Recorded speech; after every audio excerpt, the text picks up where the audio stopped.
Salud amigos, tripulantes de nuestra querida, contaminada y única nave espacial. La misma que, desde la última vez que nos vimos por estos medios, ha dado 3 vueltas sobre su eje imaginario y, por supuesto, sigue generando acontecimientos en pleno desarrollo. Acontecimientos que, de alguna manera, vuelven, se tornan recurrentes, pero no por ello desgastan la carga política, geopolítica, militar, peligrosa que llevan, ¿no? Uno de los temas es, en este mundo realmente interconectado vía satélite, lo de siempre, ¿no? Que esto, los medios por los cuales nos estamos viendo, son el teatro de operaciones paralelo o alternativo al teatro real, al de la crisis, sea económica, política, militar. Y esto son las grandes armas, ¿no? Que van a nuestras neuronas. Ese es el otro teatro de operaciones moderno. Y en esta extraña situación de reacomodo de las áreas de influencia de las grandes potencias, desde luego que hablar de Ucrania es ya un requete lugar común, remembranzas de la Guerra Fría, las zonas de roce que había en esa etapa teóricamente superada. Pero hay otros tipos de confrontaciones, ¿no? Y Occidente, para hablar en términos precisamente de esos años, parece meter la mano hasta el codo en algunos temas que preocupan a Oriente, ¿no? Entre ellos, que ha pasado un poco de bajo perfil, si se quiere, comparado con otros lugares un poco más calientes, las extrañas reacciones que se están generando ahora contra algunas de las grandes potencias emergentes, como China, ¿no? Que junto con India son las que van a cambiar la realidad geopolítica. Y esto nos lleva a una legendaria ciudad que cuando la conocimos y estuvimos allí varias veces, realmente eran la personificación del orden y la tranquilidad, ¿no? Hong Kong. Hong Kong y enfrente Macao, ¿no? Pero Hong Kong era algo así como la impronta del decadente imperio británico que se había tenido que retirar, y la tranquilidad allí era tal que uno podía irse al Parque de los Ingleses, como le llamaban, y oír el sonido del agua transcurriendo en el río aquí, en la desembocadura, ¿no? Era la paz celestial allí. Ahora, sí recuerdo una cosa interesante en Hong Kong. Había un cartel en ese parque estupendo, ideal para hacer tai chi, para caminar a cualquier hora del día o de la noche. Un letrero que decía en inglés: prohibido entrar con perros y con chinos, en ese orden. Prohibido entrar con perros y con chinos, en ese orden. Cuando hablé con las autoridades que me habían invitado, el gobierno de China en esa época, en plena Guerra Fría, le digo: ¿por qué ustedes todavía mantienen ese cartel tan ofensivo y tan británico?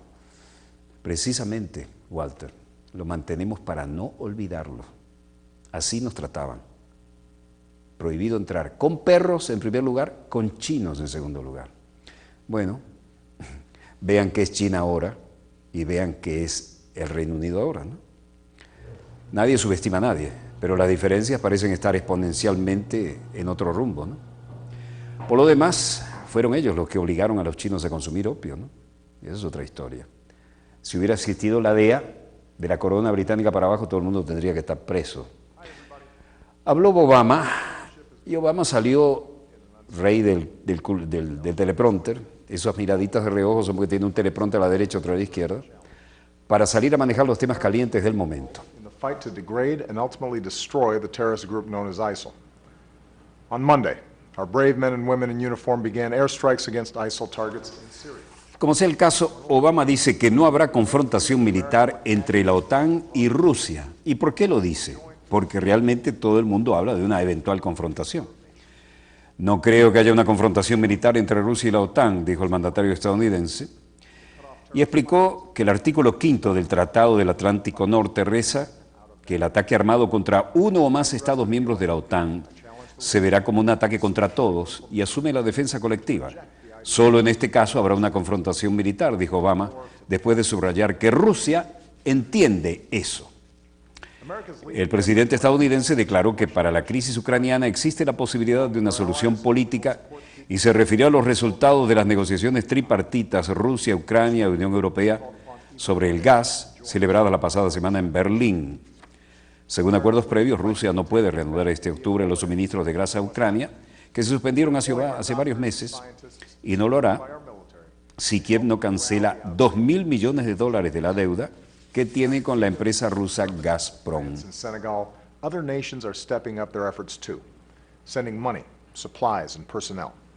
And we will continue to rally other countries. Obama estaba tratando de explicar por qué Estados Unidos está encabezando un esfuerzo para unir al mundo contra la agresión rusa en Ucrania. Junto con nuestros aliados vamos a apoyar al pueblo de Ucrania a medida que se desarrolla su democracia y la economía. Y esta semana invoqué incluso más naciones a unirse a nosotros en el lado correcto de la historia. Estados Unidos está encabezando la lucha para contener y combatir la epidemia de ébola en África, bla, bla, bla. Está involucrando más socios y aliados que nunca para hacer frente a la creciente amenaza del cambio climático. Los pueblos del mundo esperan de nosotros para que los dirijamos, dijo.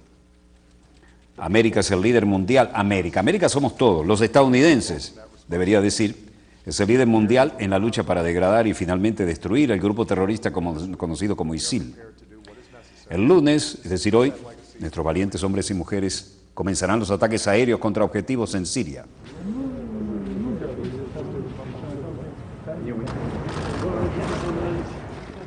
Naturalmente, del otro lado había algo que decir. Había una minicumbre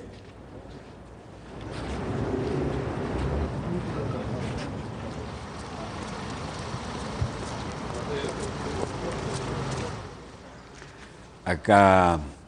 Llegaban a Astrakán, en Rusia, la cumbre del mar Caspio, el presidente Ilham Aliyev de Azerbaiyán, los presidentes en suma de todos los países miembros de esta cumbre, que por su orden eran el presidente de Azerbaiyán, Ilham Aliyev, el presidente de Irán, Hassan Rouhani, el presidente de Kazajstán, Nursultán Nazarbayev, y el presidente de Turkmenistán, Gurbanguly Berdimuhamedow. Y acá el hombre que tomaba el protagonismo no era otro que Vladimir Putin, ¿no?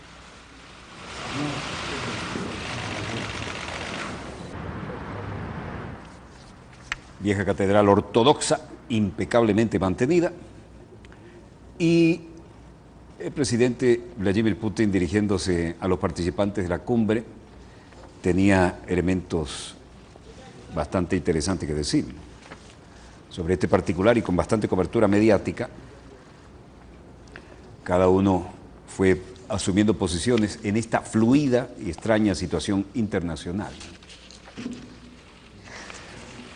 Primero el presidente de Azerbaiyán, Ilham Aliyev, luego el presidente de Irán, Hassan Rouhani, el presidente de Kazajstán, Nursultán Nazarbayev, y el presidente de Turkmenistán, Gurbanguly Berdimuhamedow.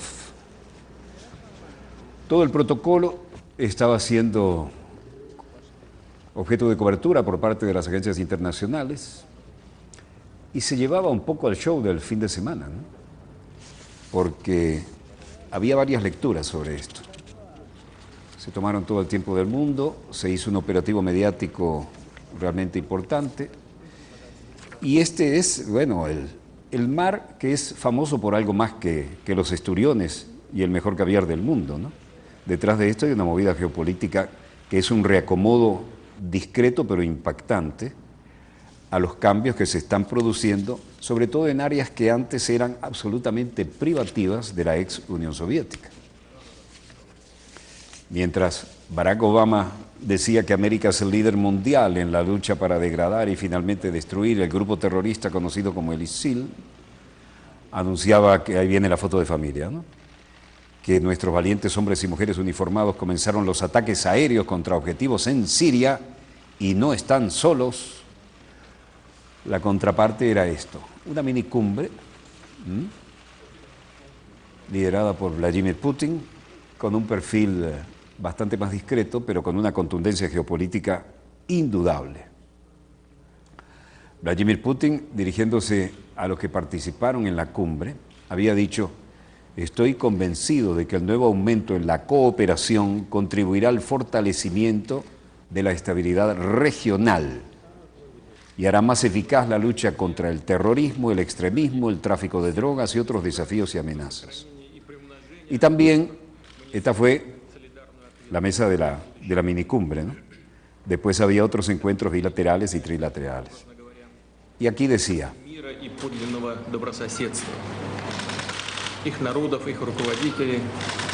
era una declaración bien cuidadosa en respeto a la situación internacional. No la improvisaba, la leía. Dice: estoy convencido de que el nuevo aumento en la cooperación contribuirá al fortalecimiento de la estabilidad regional y hará más eficaz la lucha contra el terrorismo, el extremismo, el tráfico de drogas y otros desafíos y amenazas. Y también dará un impulso adicional al desarrollo económico de nuestros países y aumentará su competitividad en los mercados mundiales. La lanzó a escala planetaria.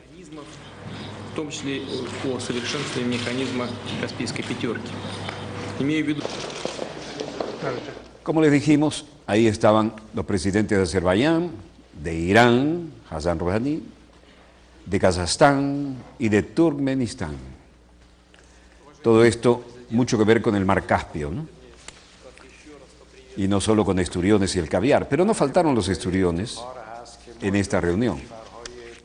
El presidente iraní dijo: es un tema de orgullo para nosotros, que éramos pioneros entre otros países y que descubrimos la amenaza planteada por el terrorismo internacional y comenzamos a luchar contra ella. Es para nosotros muy importante participar en esta cumbre y desde luego, eso no lo dice él, lo decimos nosotros, acá hay un fuerte mensaje enviado hacia Occidente que parece responder inmediatamente a las declaraciones de Obama, ¿no?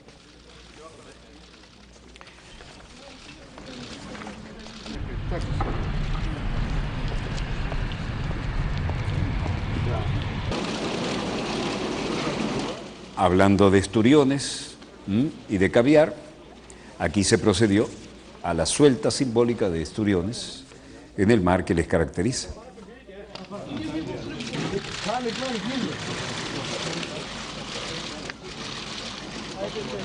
Apretando ese botón, se libera el fondo del estanque y los esturiones van a parar a su ámbito natural.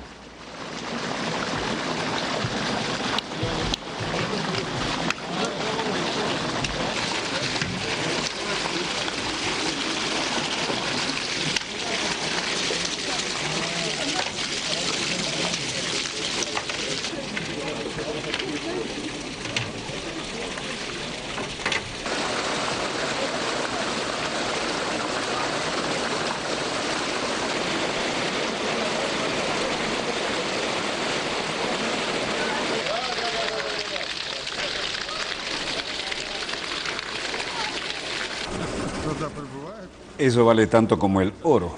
Hay que ver el precio del caviar siempre a nivel internacional, ¿no? Y aquí, en lugar de la dureza de la política y las relaciones este-oeste, había un muy buen manejado libreto con la espontaneidad del caso para tratar temas mucho más trascendentes, pero los esturiones y el caviar fueron todo un mensaje liberados allí en el Caspio. ¿Por qué? ¿Qué hay detrás de esto?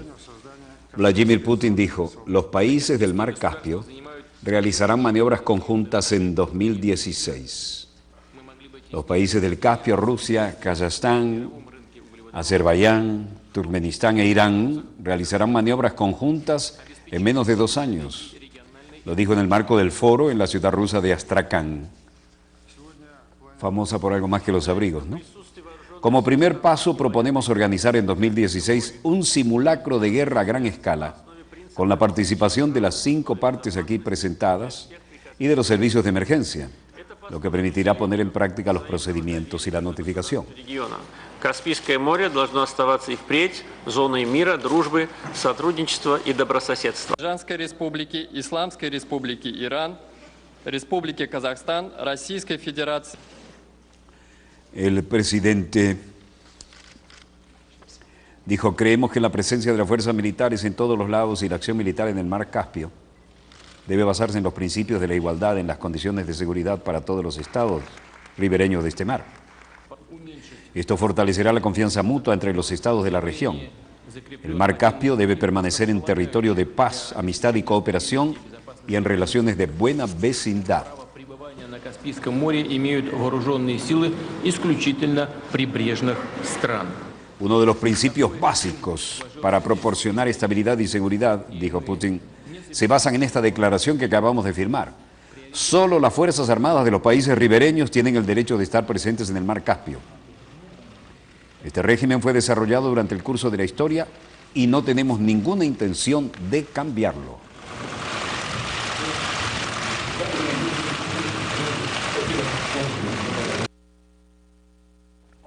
La realidad en otras áreas de influencia es que los combates cerca del aeropuerto de Donetsk, en el área de Ucrania, y las autopistas daban esta sensación de bloqueo, destrucción, y esto es solo el comienzo, por lo visto.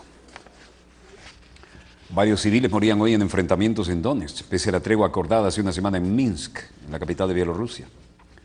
El domingo, nuevos enfrentamientos entre prorrusos y soldados ucranianos alrededor del aeropuerto de Donetsk, en el este de Ucrania. Aquí la gente se iba con lo que podía.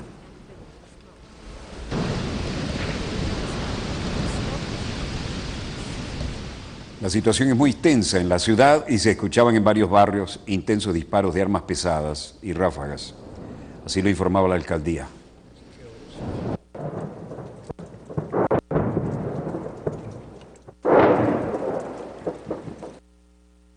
Ambos bandos se acusan mutuamente de haber provocado nuevos enfrentamientos en el este del país pese a la tregua pactada a principios de mes. El hermoso aeropuerto ha quedado reducido a esto. Y no solo el aeropuerto. Los representantes de Kiev, Leonid Kuzma, y de los prorrusos del este de Ucrania, el premier Alexander Zagarchenko, alcanzaron la semana de paz un acuerdo de 9 puntos en Minsk. Desde que entró en vigor el alto el fuego, ambas partes se acusan mutuamente de violar la tregua y las consecuencias están a la vista.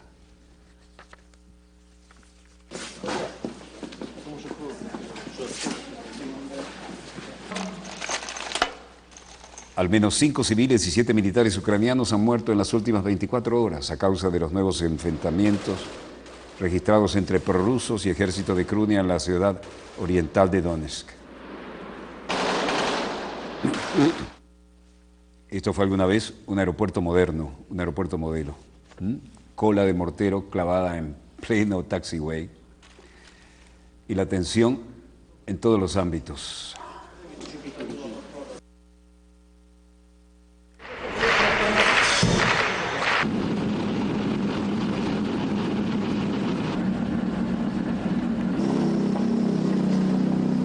Tanques de fabricación soviética de los modernos de la serie T con blindaje reactivo y mucha más de la destrucción de la que nos habían mostrado antes.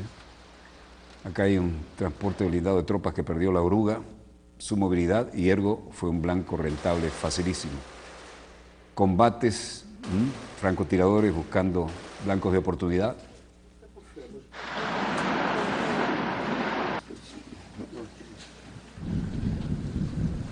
Lo que eran las zonas de apoyo logístico y de transporte de logística para los aviones. Y esto, lo que aparece ahora, las tumbas comunes de numerosos cadáveres encontrados con signos de muerte violenta en una aldea cerca de Donetsk, al este de Ucrania. Soldados de las milicias locales divisaron 2 de los lugares de tumbas colectivas y a unos 35 kilómetros de Donetsk. Los cuerpos todos habían sido enviados para autopsias a una morgue cercana, dejando solo algunas cuerdas de color rojo y verde cerca de las tumbas.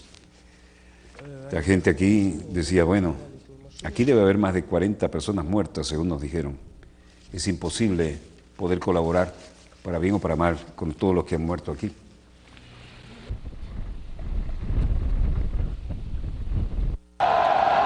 Hasta ahora, solo 4 cuerpos identificados como residentes locales. Y esto es Hong Kong. Siguen las tensiones en esta importante ciudad dependiente de Beijing.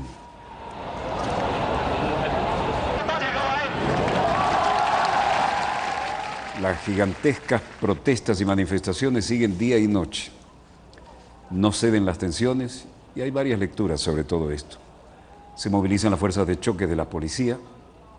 Beijing sigue muy de cerca la situación aquí.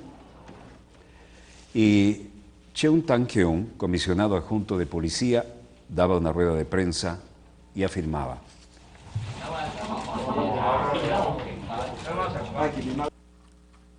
We strongly condemn the violent acts of some protesters. En la vieja colonia británica se sigue hablando inglés. Condenamos enérgicamente los actos violentos de algunos manifestantes que rompieron la línea policial, lo que conllevó a lesiones, no solo de los agentes, sino a otras personas en eventos de orden público.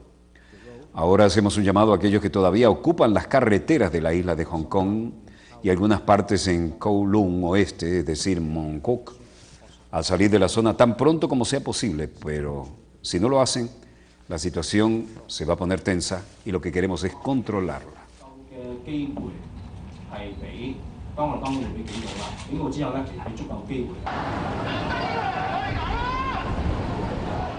Comenzó como una protesta estudiantil, ha seguido expandiéndose en la moderna Hong Kong, donde se mezcla lo histórico con lo tradicional y lo modernista.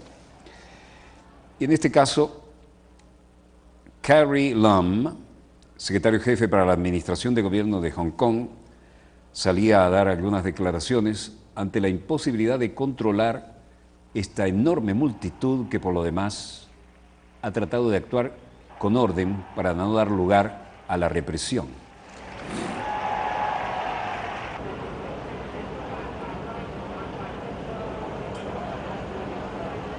Elementos fundamentales que se solicitan aquí, bueno, el sufragio universal, elecciones locales para el jefe del Ejecutivo en 2017 y esperar que se modifiquen.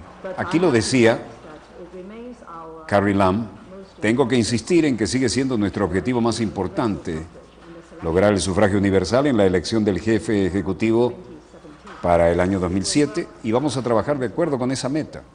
No va a ser muy realista esperar que nosotros modifiquemos toda la decisión del Comité Permanente del Congreso Nacional del Pueblo.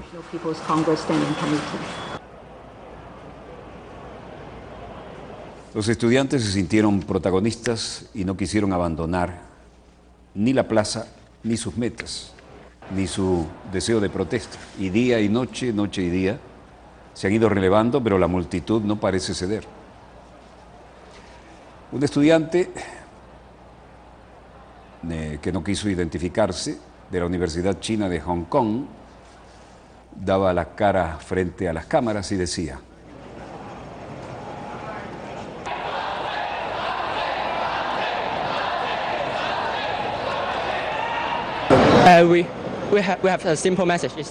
tenemos un mensaje simple, solo queremos la democracia y una votación justa, una manera de elegir nuestro propio jefe del Ejecutivo de Hong Kong. Simplemente esto y nada más. Luego un residente de Hong Kong, que hablaba en cantonés, se refería al esfuerzo que está haciendo la juventud.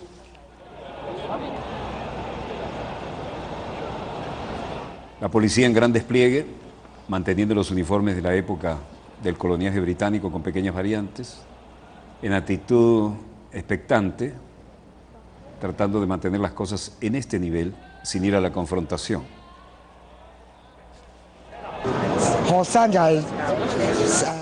Los estudiantes son el futuro de la sociedad. Ahora que están saliendo a la calle, los adultos tienen que salir también, tenemos que ayudarlos. Por eso estoy aquí. Muchas cosas están sucediendo aquí en la actualidad.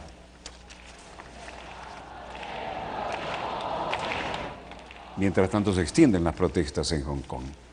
Decenas de miles de personas se han concentrado en varios puntos importantes de la ciudad, sobre todo en el centro, como las zonas de Central, Admiralty, es decir, el Almirantajo y Causeway Bay, mientras que un grupo se mantiene frente a la sede del gobierno local. Beijing no podía permanecer al margen de esto.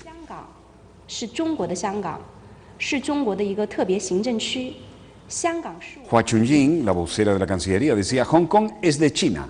Hong Kong es una región administrativa especial de China. Hong Kong es pura y simplemente un asunto interno nuestro. Nos oponemos firmemente a que cualquier país extranjero, utilizando cualquier método, pretenda interferir en los asuntos internos de China. Estamos resueltamente opuestos a cualquier país que intente apoyar este tipo de actividades ilegales, como ocupar la central, y esperamos que el país en cuestión será cauteloso en este tema y no enviar la señal equivocada. ¿A qué país se refería? 我们对香港的长期繁荣和稳定是抱有充分的信心的，因为我相信这是。 Luego agregó, el gobierno central de China considera plenamente y apoya incondicionalmente al gobierno de Hong Kong. Es una región administrativa especial y se ocupará del asunto conforme a los derechos. Confiamos plenamente en la prosperidad a largo plazo y la estabilidad de Hong Kong, porque creo que esto está en consonancia con los intereses de todas las personas de China, la región y el mundo.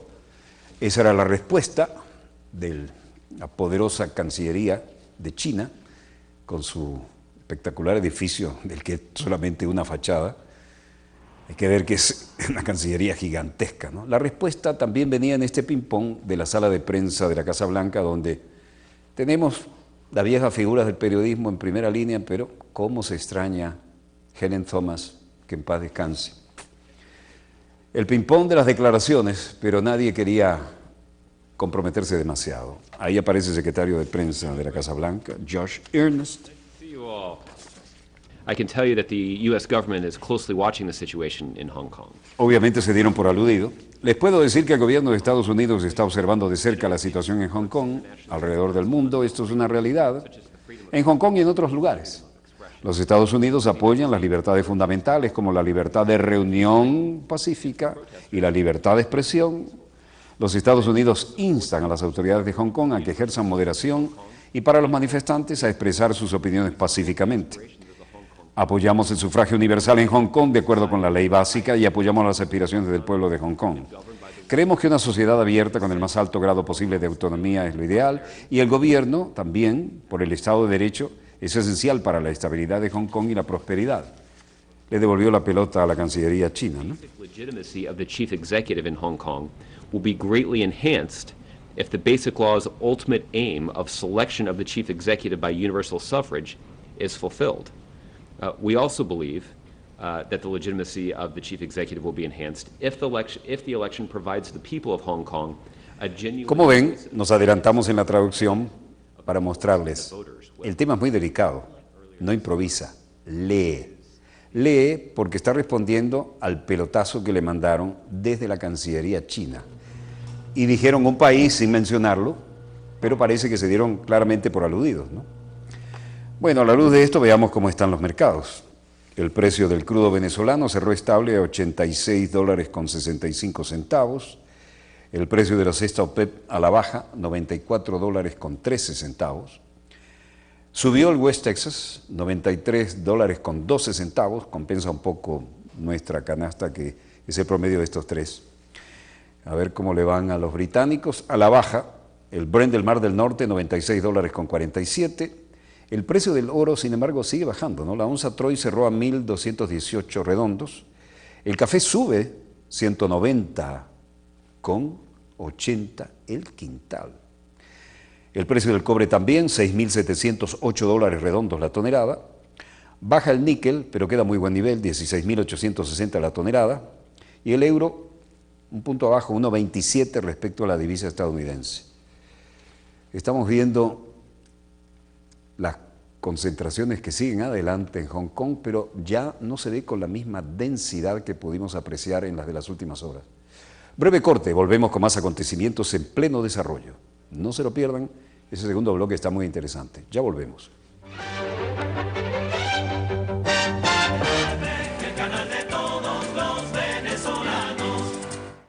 En nuestra casa, en todo momento debemos tapar los recipientes o potes que contengan agua, cambiar a diario el agua de los floreros, evitar el agua estancada en materos, baldes, latas y botellas. Es sencillo, con esto evitamos que se reproduzcan los mosquitos patas blancas y ser contagiados por el virus del dengue o la fiebre chikungunya.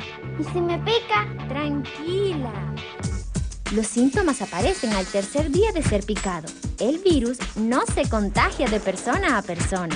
No te automediques y dirígete al centro de salud más cercano. Nosotros, los niños y las mujeres embarazadas, debemos estar más atentos. La prevención es tarea de todos. Al mosquito, ni agua.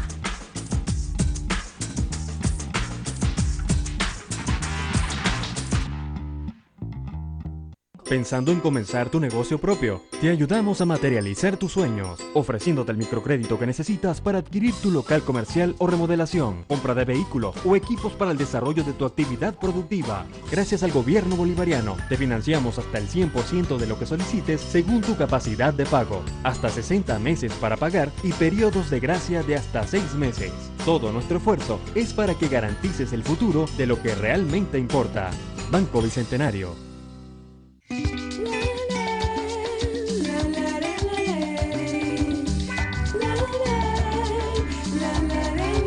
Se abre el telón, niños y niñas asumen la patria toda como una escena.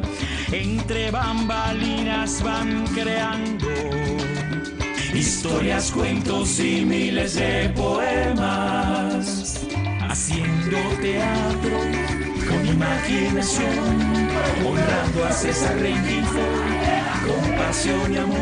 Mi nombre es Alexandra, Yurelis Alexandra Olivero Reyes. Me gusta el teatro porque es algo que nos divertimos, que compartimos muchas cosas como orientación, ir a la cancha, artes plásticas, danza y teatro. Se abre el telón, la patria en escena, se abre el telón, la patria en escena, se abre el telón. El canal de todos los venezolanos. Volvemos con más acontecimientos en pleno desarrollo.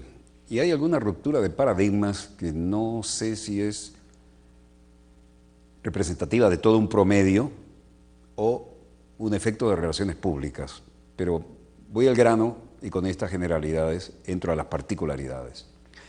Muchísimas veces nos han oído hablar de la enorme riqueza de los pequeños estados que conforman la orilla occidental del Golfo Pérsico, por citar algunos, ¿no? Kuwait, por decir algo, Emiratos Árabes, Qatar. Y esto representa algo así como el Bahrein, por supuesto, ni que hablar de Arabia Saudita, ¿no? Pero Arabia Saudita tiene un perfil relativamente discreto porque son los guardianes de la Meca y Medina, ¿no? Los dos lugares más sagrados del Islam. El tercero, por supuesto, es el Templo Dorado en Jerusalén. Ahora, en estos países las tradiciones islámicas se mantienen a rajatabla, ¿no? Claro, con sus ciertas libertades. Y resulta significativo que una mujer, por ejemplo, en Arabia Saudita hubo una época en que solo una mujer tenía derecho a conducir un automóvil. No era nacida allí, era una doctora en medicina alemana, presumo que se había ido allí después de la Segunda Guerra, y era la que traía al mundo a los hijos de los mandatarios, ¿no? Siempre tenía mucho trabajo debido a los harenes, por supuesto, ¿no? Pero que me digan ahora que los Emiratos Árabes Unidos no solo manejan carros, sino que vuelan aviones, pero además que vuelan aviones de combate, pero además que entran en combate dirigiendo una escuadrilla.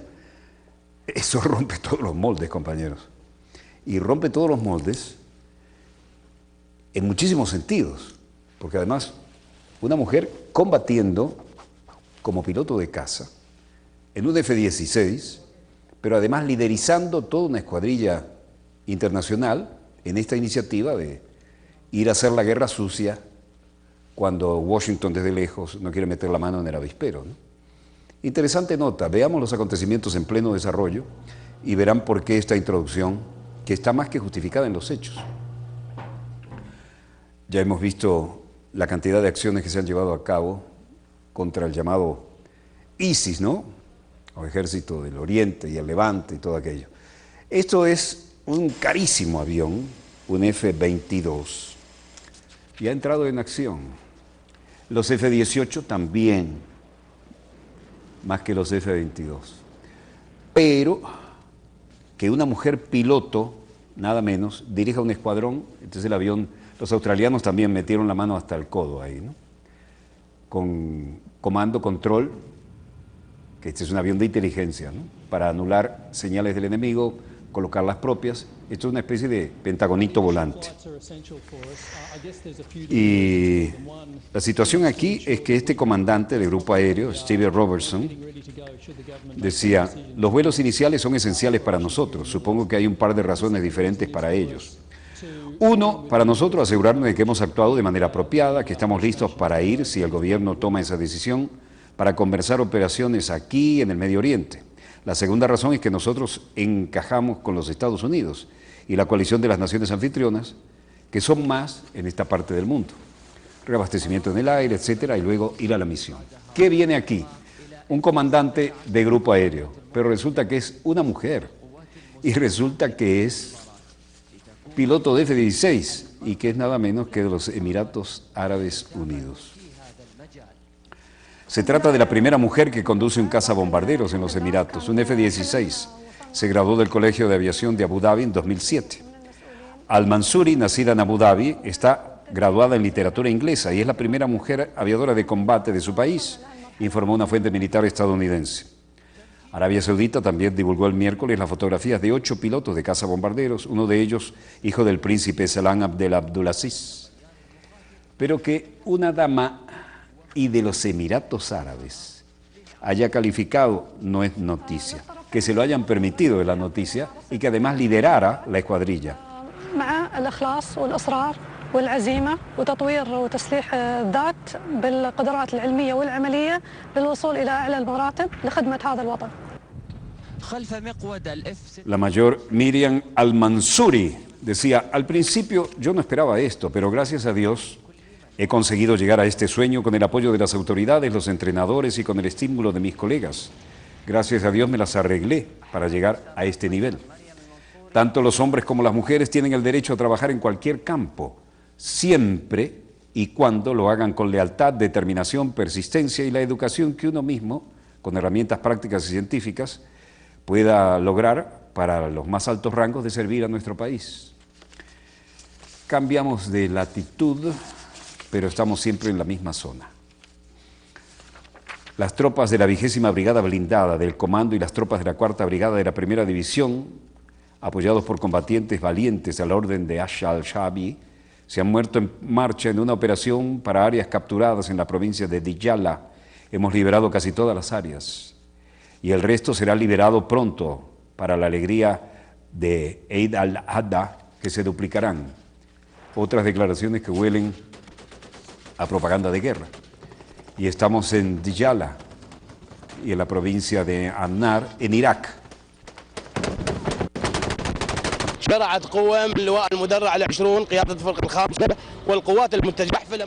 Este es el personaje que decía son las tropas de la 20ª Brigada Blindada del Comando y las tropas de la 4ª Brigada de la Primera División, apoyados por combatientes valientes, y liberaremos aquí esta zona de Irak.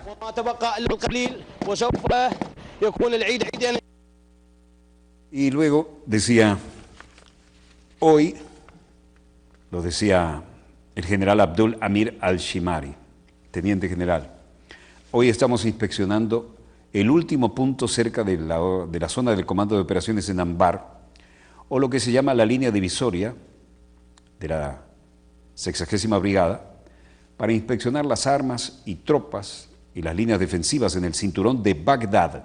Ya estamos hablando de los alrededores de Bagdad. Se trata de una línea defensiva formidable y estamos satisfechos con las medidas en vigor.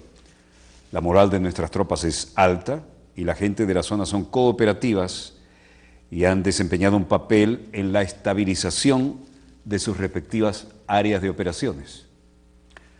Bueno, esto parece preparado para el mejor estilo de la guerra mediática, pero en definitiva no nos dice mucho en estas latitudes. La declaración estaba más que preparada, ¿no? Teniente General Abdul Amir al-Shimari, inspeccionamos el último punto cerca del Comando de Operación en Anbar, línea divisoria al 3er Batallón, 60ª Brigada, línea defensiva formidable y estamos satisfechos. Y esto, estamos ya defendiendo el cinturón de Bagdad. الأهالي اللي موجودين يعني متعاونين جدا في هذه المناطق وكان لهم دور كبير في استقرار مناطقهم. Luego les vamos a mostrar un video subido a un sitio web de medios sociales el 29 de septiembre y el domingo 28, mientras los ataques aéreos internacionales sobre Siria, así como los enfrentamientos entre combatientes del Frente Islámico y de las fuerzas gubernamentales, tenían lugar. Bueno, esto llegó hoy y muestra una fuerte columna de humo que se eleva sobre la ciudad siria de Ain al-Arus, dicen, en Raqqa, después de los ataques aéreos internacionales. Ataques en los que tomó parte, como vimos, una dama, comandante de escuadrón de los Emiratos Árabes Unidos, comandando un F-16. Pero aquí los camarógrafos en el Teatro de Operaciones no las tenían todas consigo, ¿no? El video fue subido este lunes, como les dije, y otro de esos videos muestran los combatientes del Frente Islámico sembrando un cableado de una bomba en lo que se dice es para un edificio que se pliega o que está en poder de las fuerzas del presidente sirio Bashar al-Assad. La grabación también muestra muy de lejos las columnas de humo. Aquí estarían sembrando el cableado para un tremendo atentado con explosivos, ¿no? La grabación muestra también los enfrentamientos con los combatientes en la adelantada de los islámicos y las fuerzas gubernamentales. Aquí están colocando tremendo explosivo. Y el Frente Islámico comprende 6 grandes grupos rebeldes islamistas y es considerado como una organización terrorista por el gobierno de Damasco. Ahora bien, la agencia Reuters, que nos mandó esto, dice que no puede verificar de forma independiente el contenido de los videos que se obtuvieron en un sitio web de los medios sociales. Sin embargo, el Observatorio Sirio con sede en Gran Bretaña, el Observatorio Sirio para los Derechos Humanos, vean que esto se repite exactamente calcado como lo que hicieron con Libia, ¿no? El mismo procedimiento, la misma estrategia informativa, los mismos comunicados, las mismas fuentes que nadie puede comprobar. Y dijo que los últimos ataques aéreos, ahí tenemos la acción, en el norte de Siria, se produjeron poco después de la medianoche en la provincia de Al-Raqqa.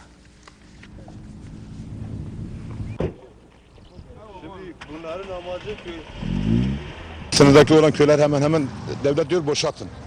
Şimdi bu halk hayvanı var, eşyası var, insanları var zaten oraya süredeki... Esto parecería ser en la frontera con Turquía. Dice Halil Atindak, un kurdo, étnicamente kurdo. El gobierno nos está diciendo que evacuemos todas las villas, las poblaciones de la frontera. Estas personas tienen sus animales, sus propiedades y sus familias allí. Son una población de refugiados sirios. Y aquí ya resultan que los refugiados sirios son más que los propios pobladores originales que somos nosotros. Bueno, después de todo ellos son seres humanos, ¿no? Están cayendo morteros aquí todos los días. Nuestras vidas están en riesgo. Si los soldados turcos entran para protegernos, tienen como objetivo a ellos, los militantes del Estado Islámico. Veremos si lo hacen o no. Bueno, funcionarios militares turcos detonaron un mortero sin estallar el lunes que cayó cerca del pueblo de Kapichi en la provincia de Sanliurfa, del lado de Turquía. Hay una vela de armas allí en la frontera, ¿no? Los que vienen caminando y sin armas, bueno, pueden pasar. Un miembro de la Gendarmería de Turquía, que habló en condición de anonimato porque no estaba autorizado a hablar con los medios de comunicación, dijo que 2 de los proyectiles cayeron en la zona sin detonar y fueron destruidos el lunes por los especialistas turcos. Las fuerzas de seguridad locales evacuaron el pueblo de Kapichi, uno de los varios distritos fronterizos de Zuruk, en la provincia rural de Sanliurfa.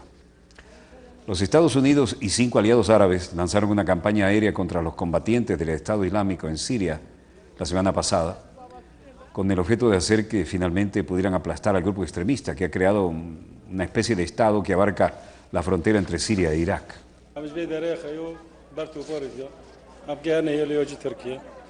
El gobierno está diciendo que evacuemos las aldeas de la frontera, pero estas personas están dejando atrás todo lo que tienen, ¿no? Y ciertamente no es una decisión ni fácil ni siquiera deseable. Por lo demás, Abu Ahmed dijo que luchó entre los combatientes del Estado Islámico del noreste de Siria durante 10 meses y dijo que había dejado el grupo ahora y está en la clandestinidad en Turquía. Excombatientes del grupo de Estado Islámico han dicho que los ataques aéreos de la coalición encabezada por Estados Unidos contra posiciones del grupo de Estado Islámico en Irak y Siria han dado lugar a más militantes que se unen al grupo de los que están luchando. Pero para nosotros, dicen los civiles, ¿qué podemos esperar? ¿Cruzar la frontera para tener un poco de tranquilidad, tratar de salvar lo que podamos o vender todo lo que tenemos a mal precio, regalándolo antes de cruzar la frontera para poder tener algo para que nuestras mujeres, nuestros hijos puedan acompañarlos a un ambiente un poco mejor?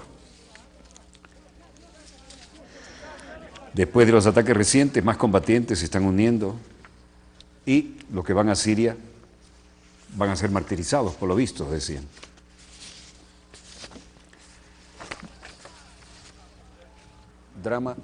Drama permanente en todas las fronteras en el área, ¿no? Y Walid al-Mualim, canciller sirio, se refería a todo esto en los términos bastante dramáticos.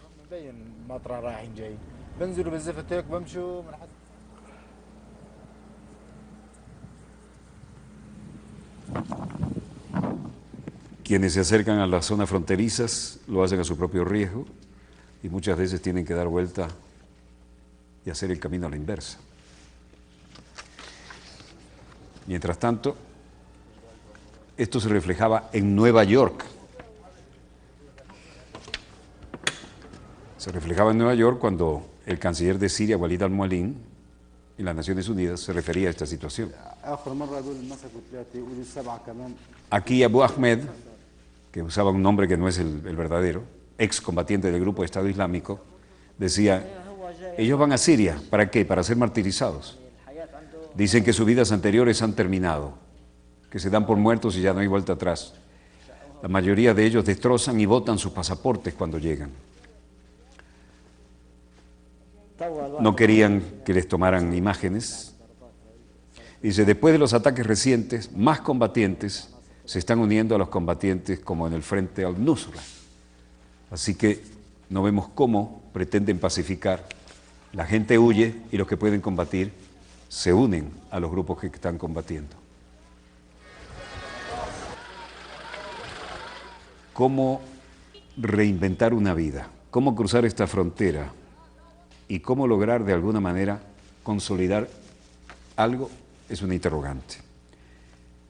En las Naciones Unidas, el ministro de Relaciones Exteriores de Siria, Walid al-Mualim, decía,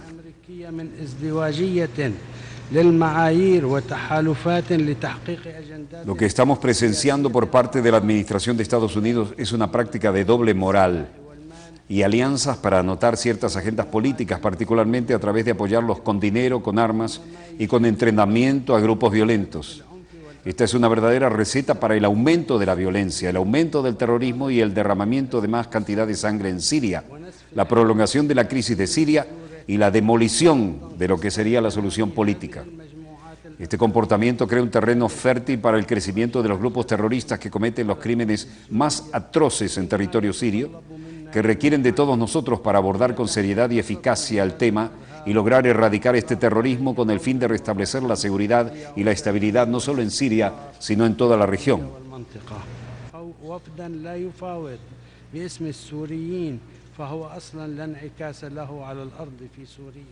Luego decía, la lucha contra el terrorismo no se puede hacer a través de resoluciones no aplicadas de la ONU. Las intenciones de aquí no tienen cabida en el terreno. Luchar contra el terrorismo es alcanzable a través de la aplicación efectiva de las resoluciones que aquí sí se toman, pero que sean efectivas. Y sin duda es posible a través del uso de la fuerza militar. Pero es de suma importancia para detener a los estados que arman, apoyan, entrenan, financian y realizan el contrabando de armas, precisamente para los grupos terroristas.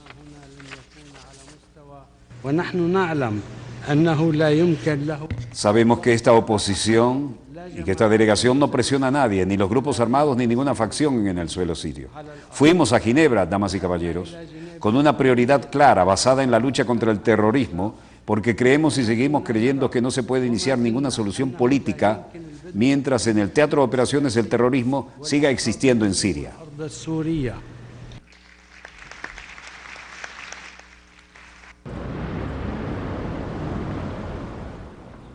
Bueno, la ONU ya no es lo que era, ¿no? Sobre todo no como en la época de la Guerra Fría.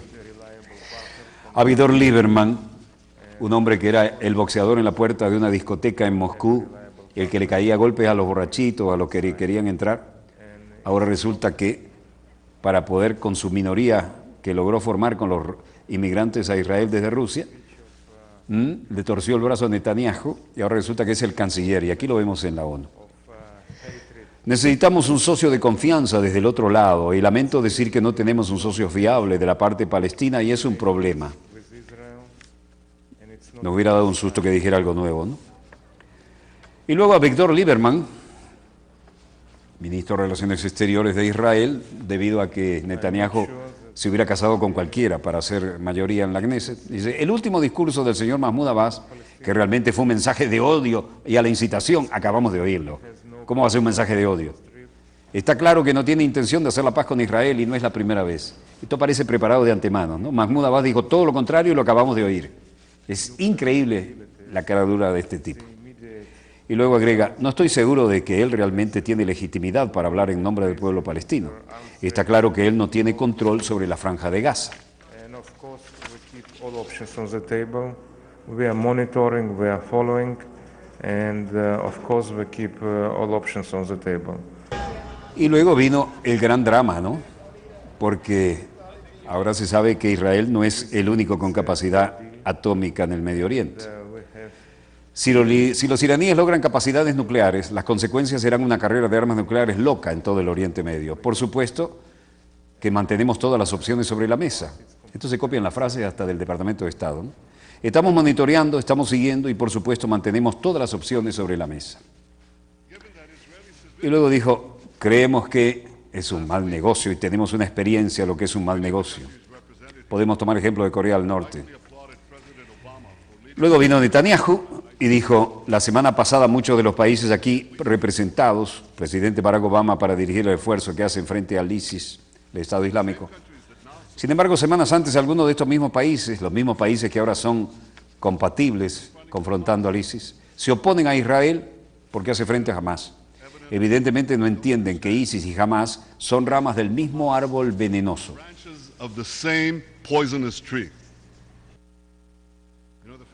Luego dijo, el pueblo de Israel ora por la paz. Pero nuestras esperanzas y la esperanza del mundo por la paz están en peligro porque donde quiera que miremos, el Islam militante está en marcha. Militant Islam is on the march. Y agregó luego, para los islamistas militantes toda la política es global, porque su objetivo final es, oigan bien, dominar el mundo. Is to dominate the world. Las reacciones no se podían disimular, pero en su propia bancada estaban distraídos. ISIS debe ser derrotado, pero para derrotar al ISIS y dejar a Irán como un umbral de energía nuclear es ganar la batalla y perder la guerra. Esto, se lamentaba el presidente iraní, de la propagación del terrorismo, tiene que ser una de las mayores exhibiciones de la historia en materia de doble discurso. Has got to be one of history's greatest displays of double talk. Bueno, la bancada, que eran los invitados, lo aplaudían y pocos más. Lamentamos profundamente cualquier baja civil y la verdad es esta. Israel está haciendo todo lo posible para minimizar las bajas civiles palestinas. ¿Dijo bien? Minimizar las bajas civiles palestinas. Palestinian civilian casualties. Jamás estaba haciendo todo lo posible para maximizar las bajas civiles de israelíes y de palestinos. Y luego trajo, como siempre, elementos para darle una explicación de lo que estaba diciendo. Y cambiamos de latitud y longitud.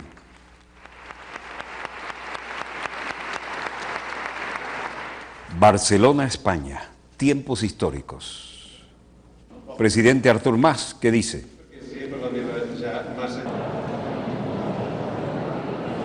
Presentación del libro blanco, La transición nacional de Cataluña. Muchas manos haciendo señas de determinadas logias, no en esta, en la anterior toma. Ser generós, parlant més clarament, no cobrat. Artur Mas decía, Estem preparats per què? Per fer-ho possible. estamos dispuestos a hacer que esto suceda. Y eso nos pone en el centro de atención con respecto a la política. Estamos dispuestos a hacer lo que sea necesario. ¿Y qué se necesita ahora? Los catalanes nos han dicho lo que se necesitaba. Y lo que se necesitava és votar. I què és el que és necessari? Perquè ens ho ha dit el poble de Catalunya a les urnes, ja ens ho ha dit això. El que és necessari és votar. I afegeixo ara també, doncs... Luego dijo, el bloqueo de la ley del catalán a realizar una votación y la convocatoria de un referéndum es un movimiento hecho por el gobierno español. La iniciativa de suspendre la llei de consultes catalana i el decret de convocatòria, la iniciativa és del govern espanyol, que la pot exercir o no. No es obligatorio. Ellos pueden hacerlo de esta manera, no es obligatorio hacerlo, es posible, pero no obligatoria. Es el gobierno español el que está seriamente bloqueando los derechos de los catalanes y nuestra oportunidad de votar en el 9º mes de noviembre con este recurso ante el Tribunal Constitucional aprobado por el Parlamento catalán. Así que tenemos un gobierno que es claramente hostil hacia lo que quiere el pueblo catalán. Per tant, hi ha un govern, en aquest cas, clarament hostil contra el que està fent la majoria del poble de Catalunya. Y luego dijo, ellos no piden, no hacen ningún movimiento en esta dirección, ni dejan que otros pidan. No prenen cap iniciativa en aquest sentit, ni deixen preguntar. Aquesta és l'arrel del problema que tenim. Esa es la clave para el problema que tenemos, porque existe probablemente miedo de la respuesta que puede conseguir.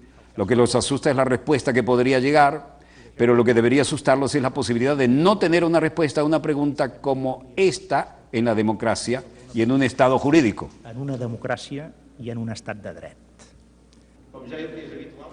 Todo esto es porque Artur Mas firma el decreto de convocatoria de que va la consulta para la soberanía de Cataluña.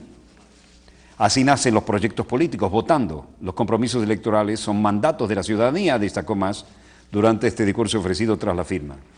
Usted a esas 23 propuestas, si hay una propuesta de diálogo, si hay una oferta aquí.